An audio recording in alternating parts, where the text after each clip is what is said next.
Crime does not pay.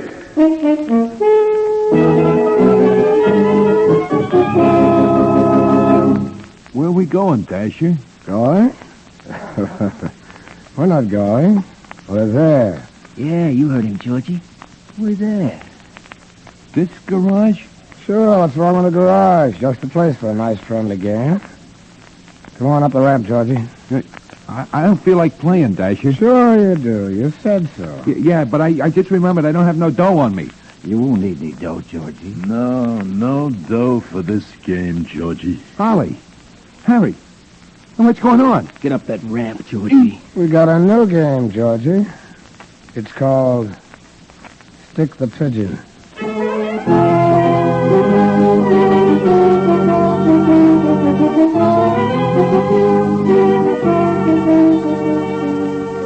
In the interest of good citizenship and law enforcement, we present Crime Does Not Pay, based on the famous Metro-Goldwyn-Mayer series of short subjects. In just a moment, you will hear Dead Pigeon, starring Myron McCormick.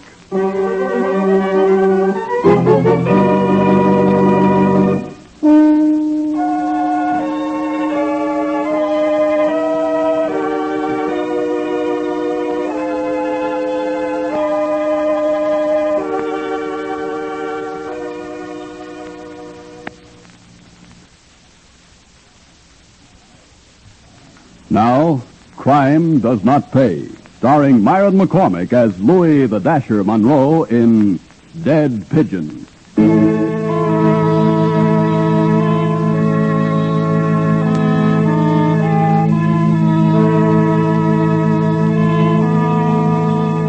They breed in the slums of the big cities and in the slums of the rural countryside, those parched earth, sagging roof slums of the farmlands.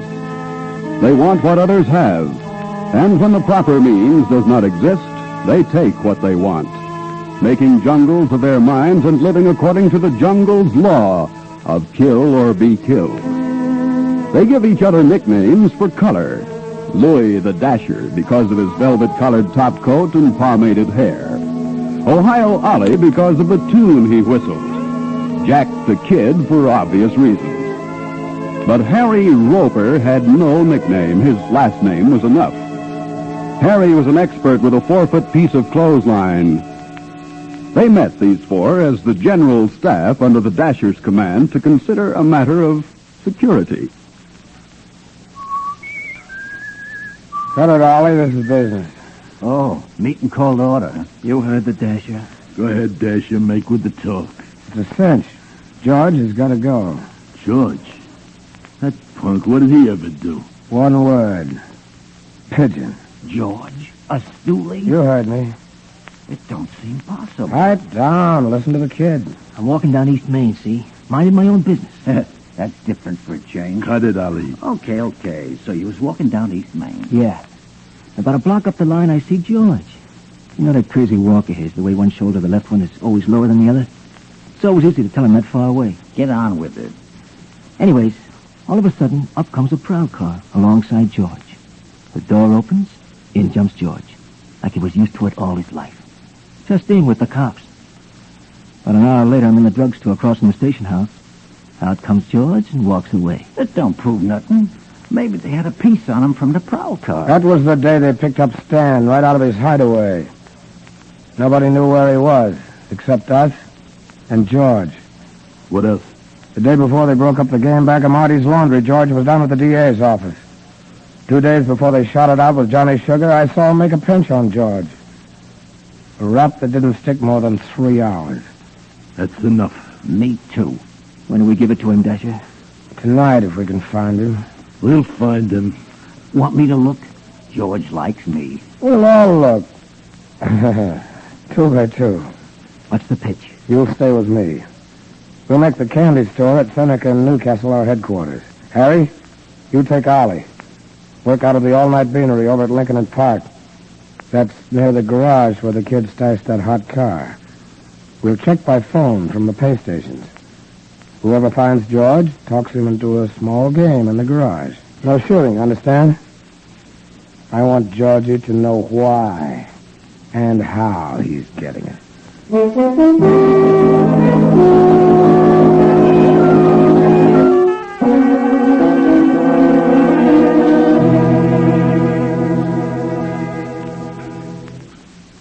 calls, Ollie? Nothing. This is my third cup of coffee and nothing. How much coffee do you think I can drink? Never mind that. George will be around sometime tonight. If we miss him, we'll hear from Dasher. We ain't gonna miss him. You got something there, pal.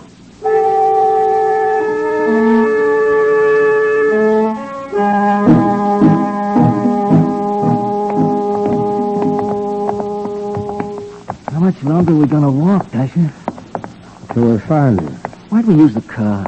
My feet are killing me. George wouldn't get in a car. Anyhow, wear shoes the right size. The dames don't care if you got big feet. You suppose Harry and Ollie found it? If they did, Pop's got a message over at the store. This kind of thing always spoils a party for me. Think how the party's going to be spoiled for Georgie.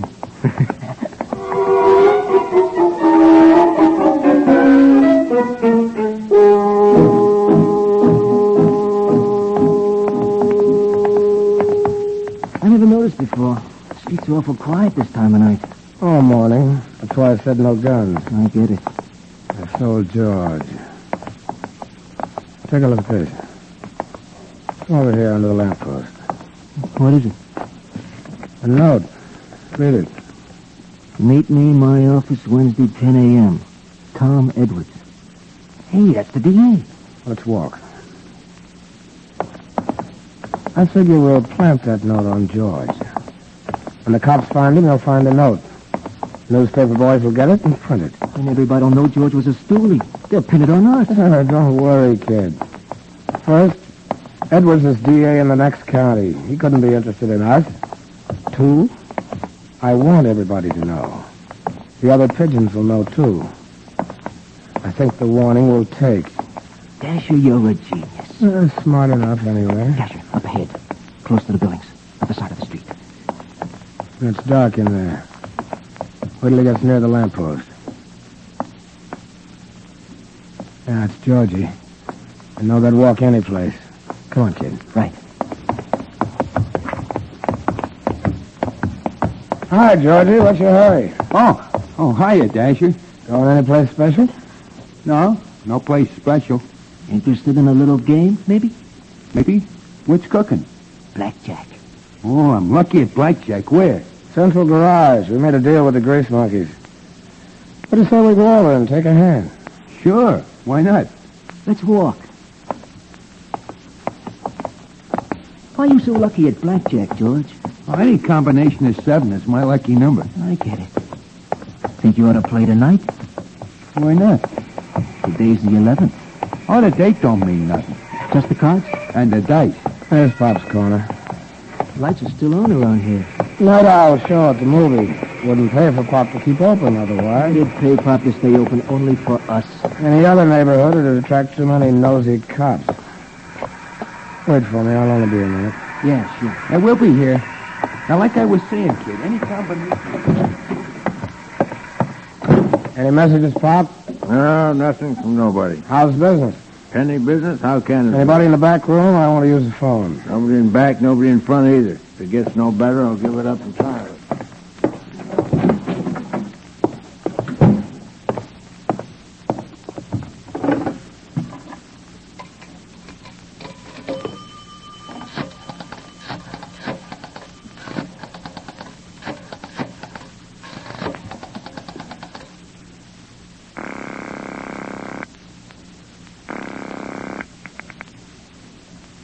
Hey? Right. We got him. Check. 15 minutes. And double check.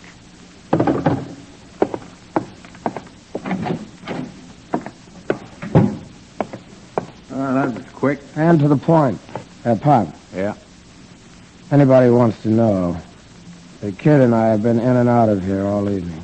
That's the truth. I see you, Pop. Good luck with the sodas.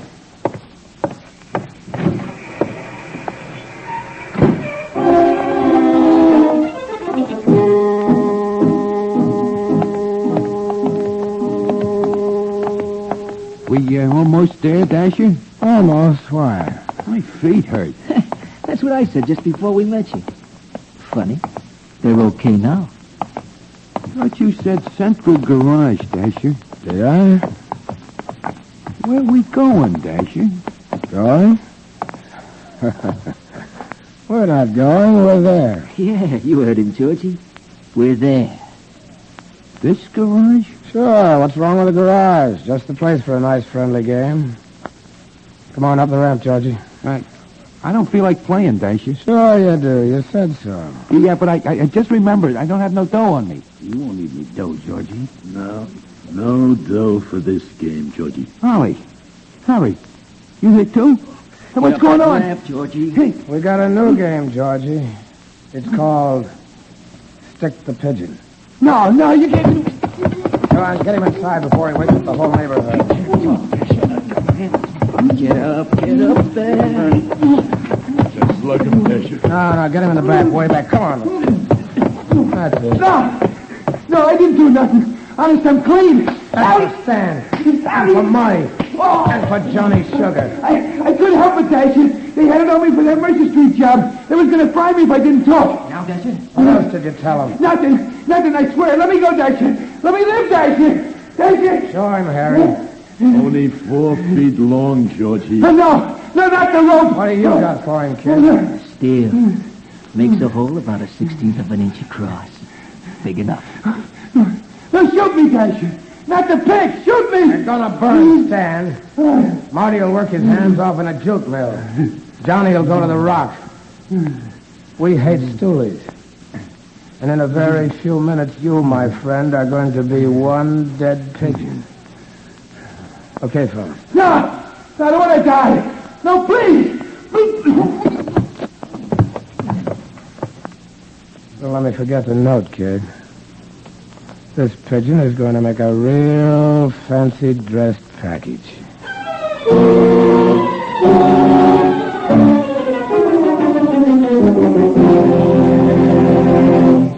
In just a moment, Crime Does Not Pay will continue with Dead Pigeon.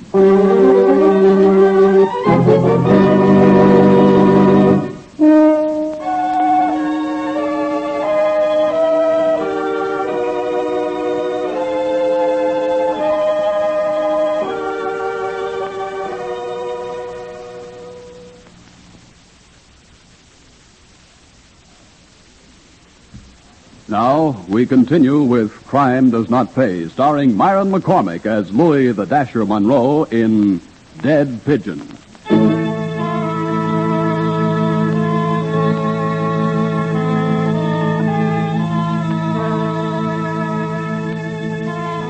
They found George, the dead pigeon, next morning. The stolen car into which his body was tossed was abandoned on a quiet, tree-shaded residential street. A passing policeman noticed the cloth of George's coat caught in the door of the locked car. One look through the window, and that particular policeman was on his way to the nearest call box. Shortly thereafter, prowl cars, squad cars, an assistant medical examiner, and the wagon from the city morgue converged on the spot. That tree-shaded residential street was quiet no longer.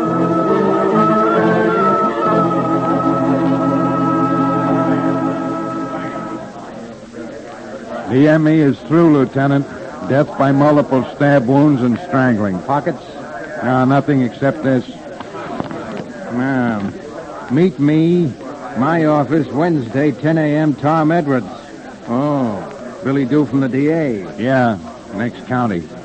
Must have been a stoolie. We'll find out as soon as we take his prints. Let's have a look at him. He's a mess, whoever he was. So's the car. Boys checking the plates? Well, that won't give us anything. It'll be from another car. Standard practice. This one wasn't pretty, even living. What's this black stuff on his back? Smells like oil to me. Yeah, it is oil. That's funny on his shirt, not on his jacket. You know how they operate. Pull his jacket over his head and let him have it. It falls on his shirt. Yeah. Oil. Look, Sorrell. Not one word to the newspaper boys about that note. Why not, Lieutenant? They'd love it. I know, but that's a warning to other stoolies. We're not doing any favors for the gangs yet. And run a check of all public garages within, say, 5 miles of here. That's a large order, Lieutenant. I know, Sorrell, but that oil comes from the floor of a garage. I'll bet on it. And I want to know which garage has a record of a car like this one. We might pick up some interesting leads that way. Never can tell.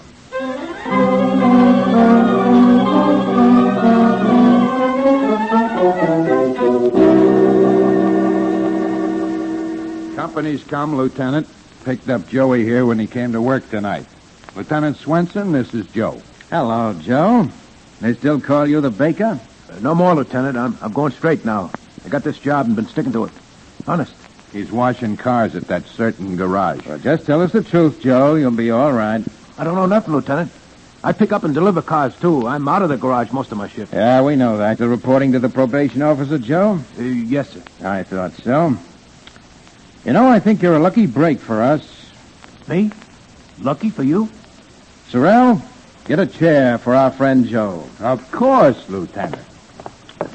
Would you sit down, Joe? That is, well... I said sit down. Yes, sir. Now start talking, Joe. What about? Oh, stop that. You know about accessory after the fact. I don't know nothing. There was no call either to pick up or deliver at your garage from midnight last night until 4:12 this morning. The record's here on this sheet. You were there. All right. I was sleeping in one of the cars where I could hear the phone. And hear and see a murder committed. The murder our medical examiner says took place between 1 and 4 a.m. this morning. That left bloodstains in the rear corner. That left oil smears on the back of the victim. You didn't sleep through anything like that, Joe. Now stop stalling, or you'll go back to your cell up the river. Have a heart, Lieutenant. If I talk, I'm good as dead. If you talk, you'll live longer and better. Better than behind bars, Joe. I can't. He was a stoolie. They'll give it to me the same way. Then you saw it. You did see it. I'm scared to talk, Lieutenant. I want to live. If all the lily lived. All right, Sorrell. Take him down to Davis Street Jail and lock him up. But I didn't do anything. You're a material witness, and your bail is going to be as high as the DA can get the judge to make it. 1,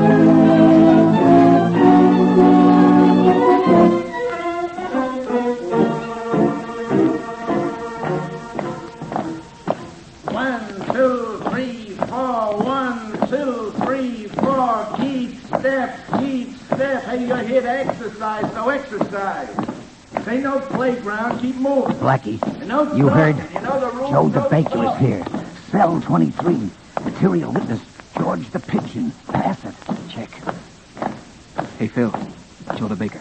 Cell 23. George the Pigeon. Material witness. Pass it. I thought I just said no talking. Shut up, you hear? Yes, I wasn't talking, sir. Get word out, Joe the Baker. Cell 23. Material witness, George the Pigeon. Gotcha. I'll pass it.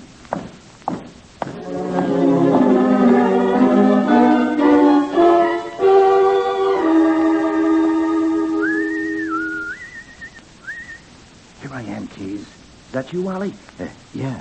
No, name's Jert. Sorry, I heard something on the grapevine over Davis Street. Spill it. They got a witness on that pigeon killing. They couldn't. Who is it? Joe the Baker, remember? Yeah. Where was he? Asleep in a car. Noise woke him up. Brother. Dash will want to know about this. Fella, you earned your money this time.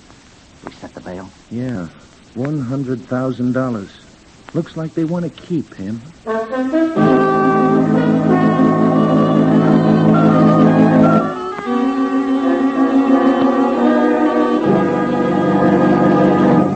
So that's it, Dasher. All the lousy breaks. And a character like that. Okay, Ollie, we'll get him out. Spring him? No, legitimate. We'll bail him out. Well, we get the 100 G's. Don't worry about that.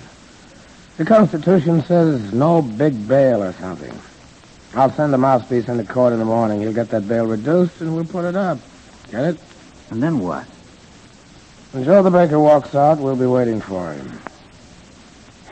He'll jump bail, all right. They'll never find him. And it'll be worth every cent it'll cost us.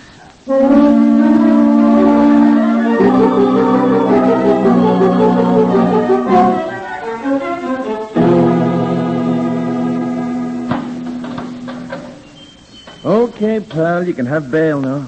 Me?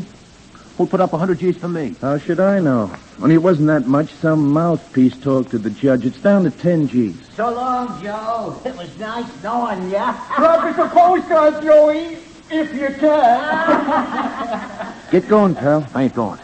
What? I don't know who put up the money. I ain't got no mouthpiece. I ain't going. Can't make me go if I don't want to. I don't want no bail. I want to stay here where I'm safe. You think I'm crazy? Minute I step on the street, I'm dead. I won't do it. Nobody can make me.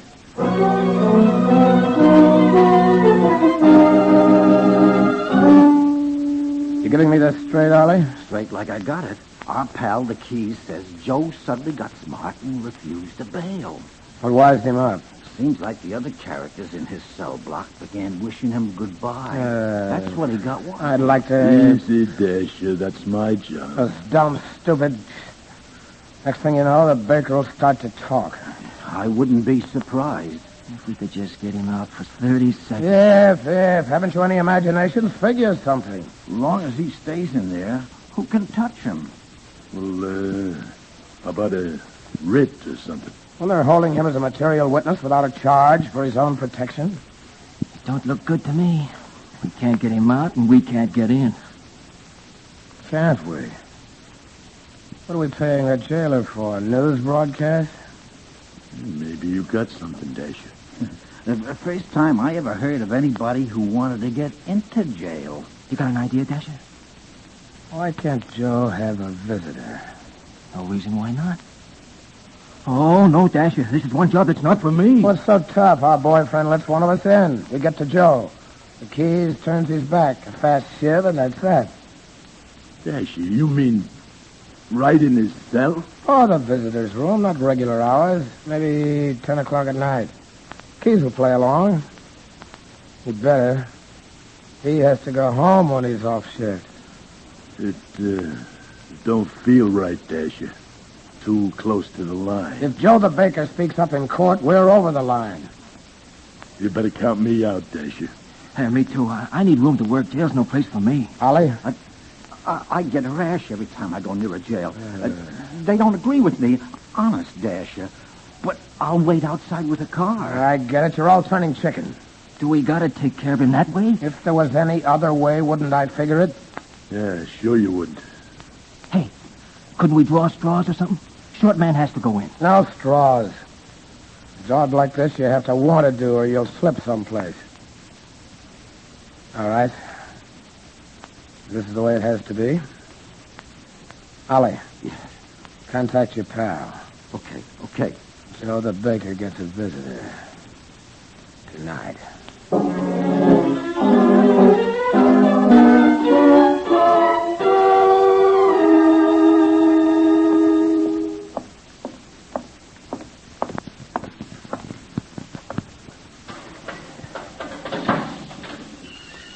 Who's that? You got a visitor, Joe. Visitor? Me? You want to see me, and since when visitor's 10 o'clock at night? Yes, too many questions. Come on. Hey, I don't understand. Come on your feet, Joey. Let's go. Okay, I'm coming.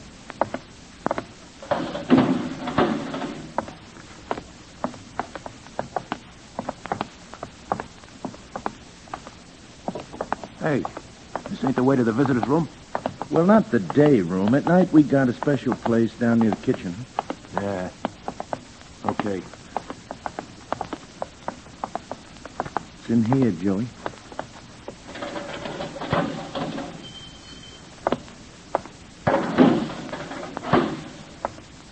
Hello, Joey. Nice to see you. Dasher.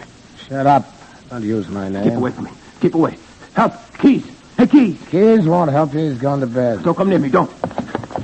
I'll cry on you, Dasher. Don't come close. Put down that baseball bat, Joe. Take your medicine like a man. Ice cream. Chocolate ice cream. We used the bat to pack the ice in the ice cream freezer. What a break. Put it down, Joe. Be nice, and I'll make it quick. Otherwise, in the belly. Come on, put it down, Joe. I won't. You don't get me, Dasher. I'll break your arm. Put away that shiv, Dasher. Put it away. You're gonna get it, Joe, just the way Georgie got it, and you know about that. I saw you. Keep away from me, Dasher. Well, get Joe's back. All right, Dasher, drop that knife. Look out, Flatfoot. I thought he was going to cut me. I thought he was going to cut me. I will, you lousy stoolie. Got a hard chin, Dasher. My jaw. George cracked you. Bracelets on him, Sorrel. You didn't figure we'd have a tail on you, did you, Dasher? You didn't figure we'd pick up Ollie and the kid and Harry in the car outside. And you didn't figure to fry for killing Georgie, did you, Dasher? You just didn't figure a lot of things.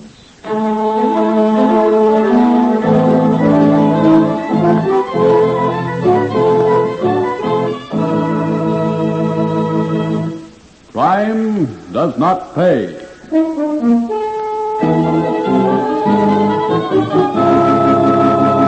Myron McCormick, who was starred as Louis the Dasher in Dead Pigeon, will be back with you in just a moment.